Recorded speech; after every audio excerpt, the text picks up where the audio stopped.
โอ้ความสามารถเฉพาะโตอยู่แล้วนี่นะเนี่ยคอยได้2 โตผลบาทเดียวเฮ็ดดีมีรางวัลได้เนี่ยงอันนะอันชื่อไม่อันชื่อป้ายไม่อันเดียวฮะทำมันลงจะตามก่อนป๊อกโอ้โตได้ป่ะได้นี่ได้ของแข้งแดดมาตีจักจันนอกจากกันเนาะแล้วได้ลายเลยได้ลายได้คนนำปริมาณบนคือตัวนี้จังซี่ครับเจียวน้ำไม่สมเด้อนี่โอ้ สบายดีพ่อแม่พี่น้องมื้อนี้เฮาก็สิไปกินข้าวปลาแล้วก็สิไปติดจักจันเลยกับพัวแพงเนาะแล้วก็ป้าแล้วก็ลุงหลามื้อนี้พัวลงมาแต่ปลาแล้วก็เลยสิพากันไปกินข้าวปลารอติดจักจันไปปลาจะได้ยังแน่ลงมาบ่ได้ยังเอาได้แต่พักน้ำมาแล้วมาหาเจ้าขอบใจเด้อคิดฮอดข่อยอยู่บ่ไปปลาไปป่า3 มื้อคิดฮอดตั้งแต่3 มื้อจริงนอนป่าอยู่ประมาณ5 มื้อ6 มื้อแหละแต่ว่านอนป่าได้ฮอดมื้อที่3จมคิดฮอดเมียกับเปาสัญญาก็คิดฮอดเมีย3 มื้อ4 มื้อเปาสัญญามาครึ่งเดือนคิดฮอดเมียพากันเว้ากัน2 คนนอนอยู่ในอู่ก็น่าคือพากันหลักมือเอาไว้ได้พากันไปหาเมียไป3 มื้อก็คิดฮอดเมียจังว่าบ่มานนั่นแหละ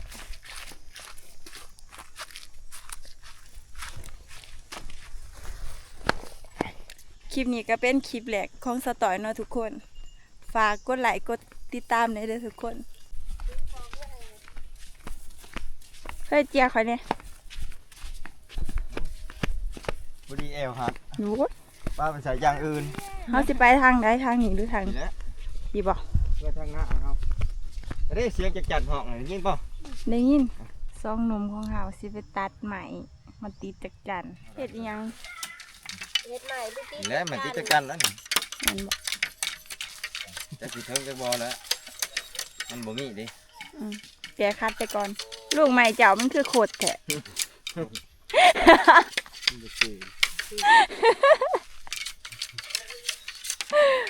ใส่มันยาวซื่อแม่นเนาะตัวนี้คันปานบ่กดงามอยู่ใหม่กันใหม่น้ำพัวข่อยหรือบ่มื้ออื่นสิมื้อก็คือโคตรนั่นแหละใหม่ก็ดีเฮาก็มาหอดป่ามันเลยนะแต่ยังบ่เห็นโตมันอยู่เคยเห็นโตมันอยู่บ่ที่อยู่สูงแท้ตั้งเขาโอ้ม่วนแต่จะสิเฮ็ดก่อนอุปกรณ์ปกติแต่ข้าวอันนั้นไปติดอย่าไปนะอยู่ในรอบจักปีแล้วนี่แต่ข้าวยังน้อย10 กะเอาแต่น้อย10 กว่าปีแล้วบ่ได้ติดจักจันแต่ข้าวเฮียนประ2ประ3คอยมีแต่ขังแหลกเสมอบ้านเฮามันมีบ่หลายหาอยู่บ้านเฮาไปก่อนนี่แหละมีบ่ติดหัวมีอีกบ่จ้ะหน่อยแค่ย้อนโยกอันนี้คือวิธีการหากินแบบดังเดิมเขาเอิ้นว่าหาติดจักจันมาเจ้าแล้วมันเน่าแล้วก็ว่ามีเน่ายังถ้าคอยในตี้บ่เห็นคอยบ่เห็น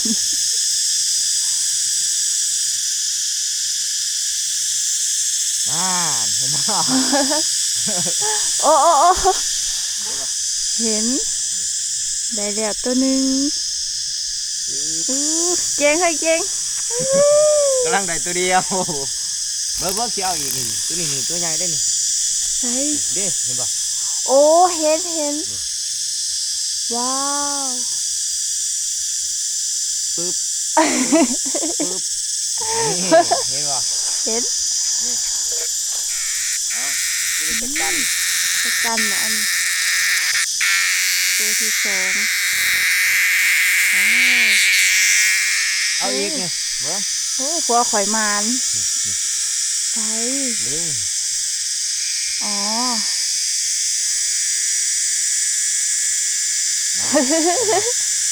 เห็น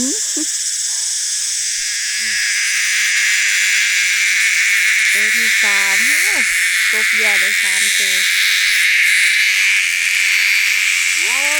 เดี๋ยวกล้วยคนมานเฮ็ดได้กับมาน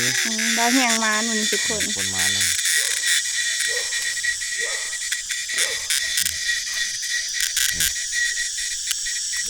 ปิดปีกมันบ่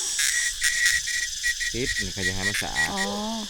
อันนี้มันเหนียวนี่ เพราะว่ามันถืออันนี้ให้เนาะ เออ บ่เห็นอ๋อ ปึ๊บนี่เห็นป่ะ เห็น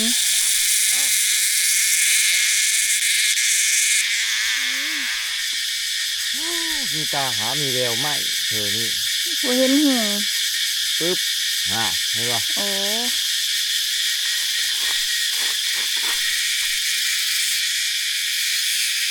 เวลาดึงออกแต่อันนี้หามดึงมันจะสิ อืม ดึงลงจะสิหรือดึงจะสิ อืม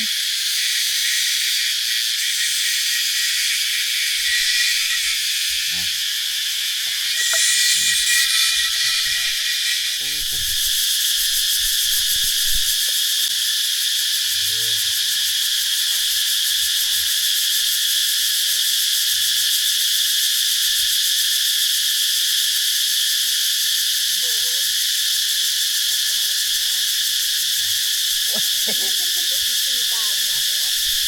มาตำเกิดกัน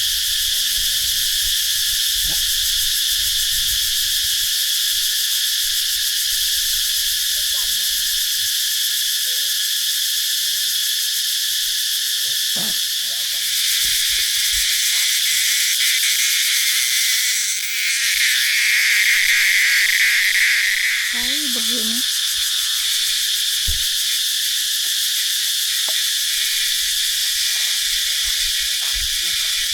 ได้แล้วบ่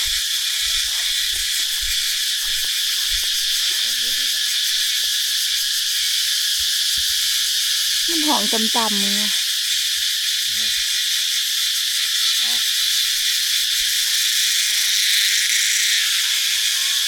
ได้อยู่มากับผลมัน เด็กฝึกงานเห็นบอกมันห้องเย็นอยู่เห็นบ่ เห็นอ๋อ เห็นดีบ่พาจะตีแห้งตีเดี๋ยวไปน่ะไปยืนทางขางมันยืนทางขางอย่าไปนั่นแหละตีเลยปึ๊บตีฮ่านี่โยมมันหูได้นี่ฮะอันยับเขาทางกลางไม่เพราะว่าทางปลายมันเขาติดเบิดเลยอันยับทางกลางปึ๊บมาดิเห็นปะนี่ จักรจันทร์มันหูเลย นี่ ติด จักจันเบิ้งหาเบิ้งดีๆก่อนที่ตามันบอดบ่ ตามันบอดเลยติดไหลทุกคนเลย เอาไปไล่เตอเลยได้ดิไล่เตอไปได้ดิเด้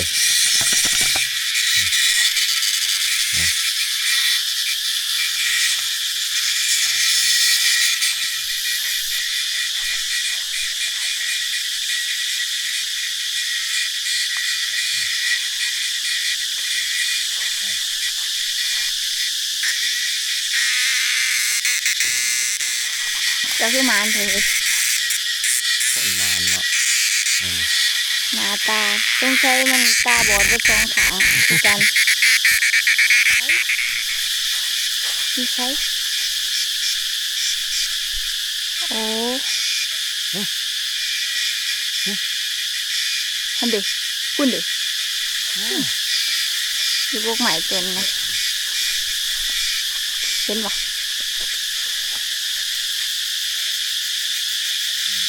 เอาได้ตัวหนึ่งไป โอ้บ่เห็นเลย แมนนั่นมีอยู่แล้ว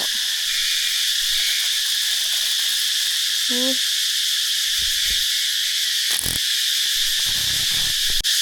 โอ้ยบ่คือเลยจ้ะยามมันเจ้าน่ะมันติดล่ะเดี๋ยวบ่ติดค่ะเดี๋ยวยับขึ้นไปทางกลางโอ้ยคนประมาณนี่ฮะนี่ต่ำๆดินี่ โอ้เห็นแล้ว อันนี้ไปใกล้ๆตังมันเบิดนะหันแปะปึ๊บนั่นละนี่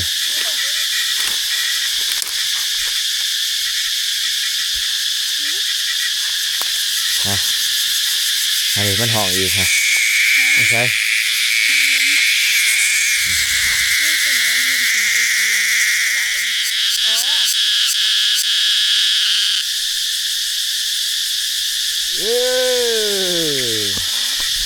สี่ตัวเอา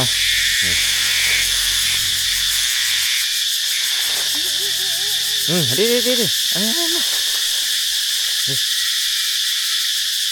ปึ๊บโอ้ยมานว่าเมียคอยมานได้ทุกคนเอ้ย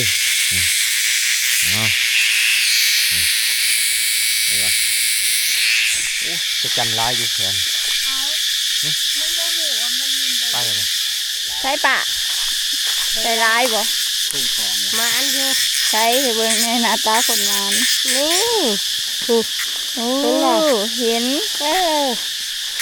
เดี๋ยว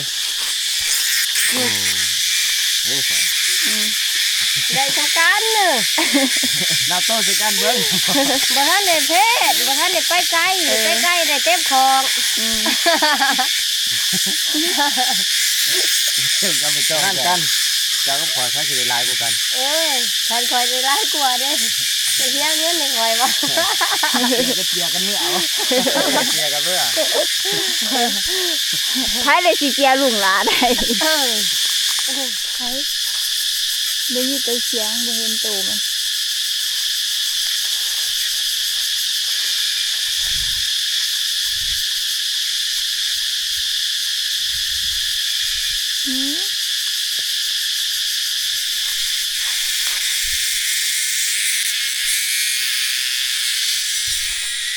จะคือตาดีแท้โอ้ฮัลโหลเพื่อจับกบนะ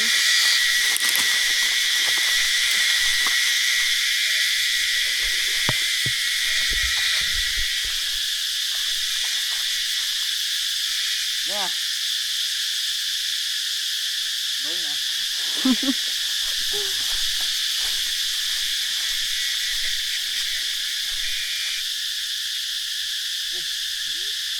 เก่งเอา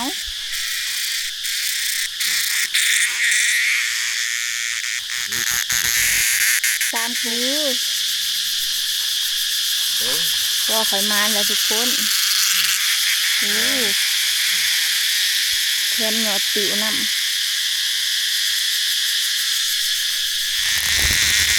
บาทเดียว2 ตัวเบื้องหน้าเลย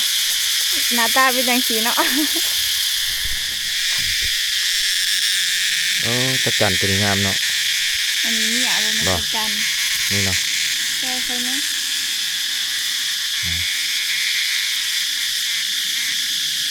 เวลาเติบแล้ว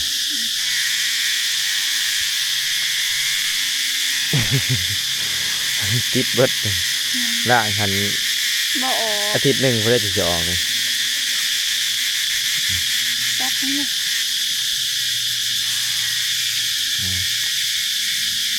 เป็นบ่ฮันเด ทางเพื่อนมีที่ นี่คางนี่ มันไป เพื่อคอยจิตเอง คนละโต๊ะป่ะ ยังฮันเดดูตาคอยฝาด โอ้น่าเอาเลย มันบ่แมนบ่ โบแมน ได้อีกบ่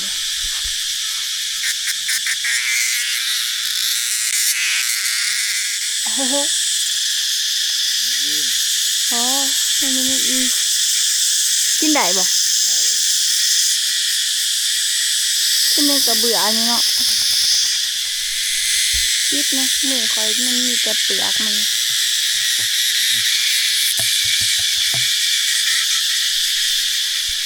ห่อนได้บ่เฮ้ยค่อยๆค่อยๆก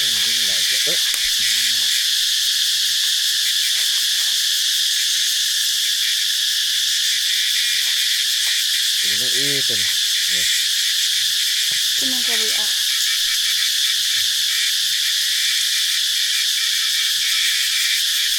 กินมาติดตาคอยจะว่าคอยเอาลาย ลาย ไม่ทันเวลาสั่งเดี๋ยวมาหาดูอ่างนี่อยู่งาใหม่หน่อยนี่เห็นปะนี่งาใหม่หน่อยอันนี้เห็นปะ ใช่ นี่นี่ บ่เห็น งาใหม่ไตห่างหมุดแดงนี่ หานบ่ใหญ่ เออ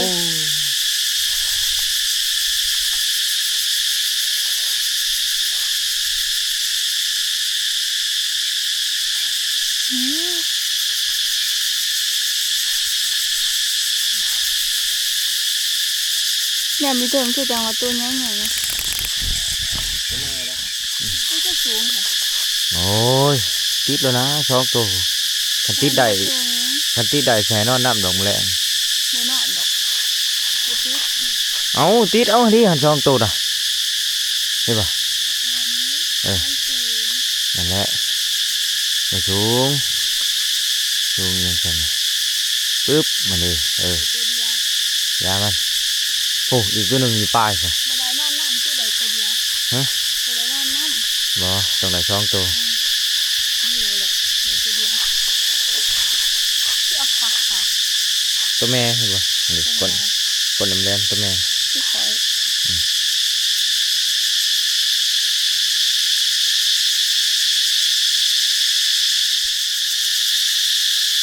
ปึ๊บเออ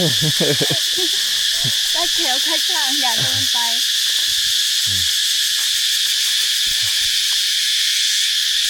ของเหลวของการปิดจักจัน ครั้งแรกบ่ ไม่เคย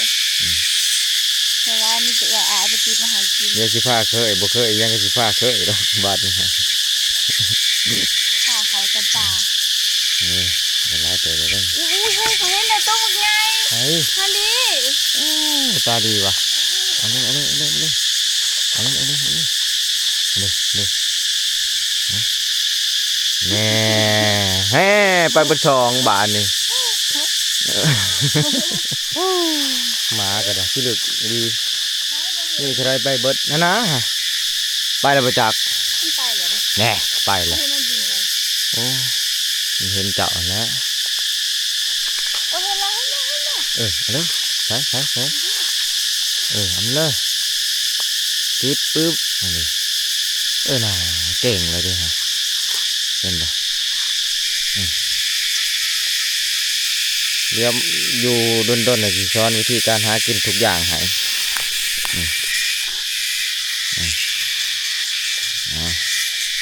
ที่จัดการนี่ก็เป็นแล้วยังเหลืออีกอย่างบัดนี้ปึ๊บโอ้ย ยิงทางใด นี่มันวิ่งมาจับนี่เห็นปะ เห็นโอ้ นี่ เห็นนี่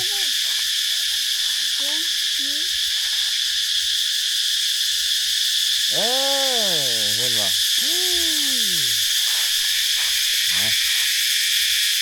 ปึ๊บนี่ได้แล้วดิ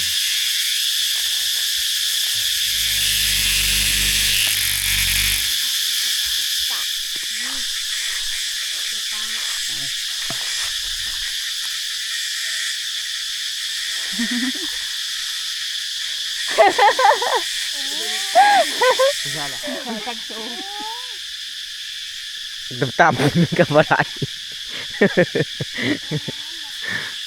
แค่ขนาดเดียวนี่มันสวยเลยดิ เห็นป่ะเฮ้ยหานมันห่องเงียน มีน้ำหอมต่ำๆเนี่ยมัน แค่ต่ำๆนั่นแหละ ที่มันหอมต่ำๆเลย เห็นป่ะ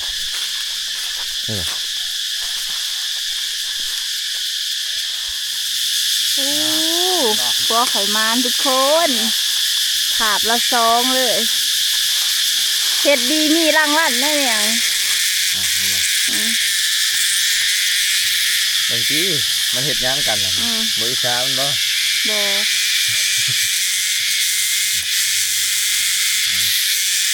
สองโตเลยเหรอสองโตเลย มากระปุนมันอ่ะ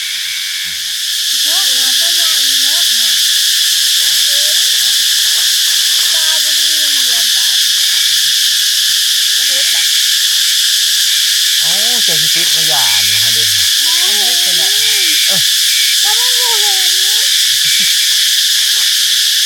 มันเลยเพิ่นสิครับไปใส่ฮะตาโปโลโปก ตัวใหญ่ค่ะทำไม่ใช่เป็น มองเจ้าสิติดมาหย่านี่ฮะ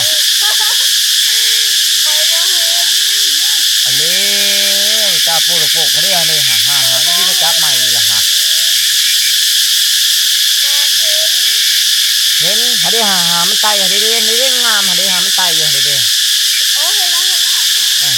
ไม่สดนะเห็นอุ้ยมันหมดเห็น ได้บ่นั่นดิหันอีกตัวหนึ่งให้บ่มองใกล้ๆกันติดนี่ในงาตัวนี้นี่หาในงาตัวนี้นี่จะแนมขึ้นในงาตัวนี้มันอยู่ชื่อกันมองจะติดนะหันติดตัวนั้นก้อนก็ได้หันดิหันในงามหน่อยกันนะหันชื่อไม้หันชื่อป้ายไม้หันดิฮะคอยบ่เห็นตามันหัวไปหมดโอ้ฮันนี่ฮะดิฮะเอาดิฮะสิฮอดมันสิฮอดโตมันแล้วนะหันดิฮะโอ้ยังเหลือคืบเดียวหันนี่ฮะนี่เอาเห็นแล้วโอ้ท่านอยากเขาทำได้นี่เฮ้ยมาบ้านนี่โอ้ปึ๊บนี่ยังอีกนี่งานนี่จะแนมขึ้นให้บอกปีก่อนนี่จะแนมขึ้นตามงานให้ได้ปีก่อนนี่ชื่อใหม่ให้ดิเห็นป่ะนี่เห็นแล้วเอาเนี่ยเห็ดไปจับโอ้เทียนี่คือห้องลายแต่ว่าหันมาแล้วฮะผู้ติดเอาฮะหันตัวหน่อยฮะเอาไหมโอ้ยยับไปอีกโอ้โหได้หลายตัวเลยเด้ฮะหลายตัวเลยฮะยังอีกเลยเดี๋ยวยังอึ๊บแม่งามฮะยังอีน่ะโอ้ทั้งลุมมันไตก้นลงนะฮะทั้งลุมฮะ2 ตัวฮะ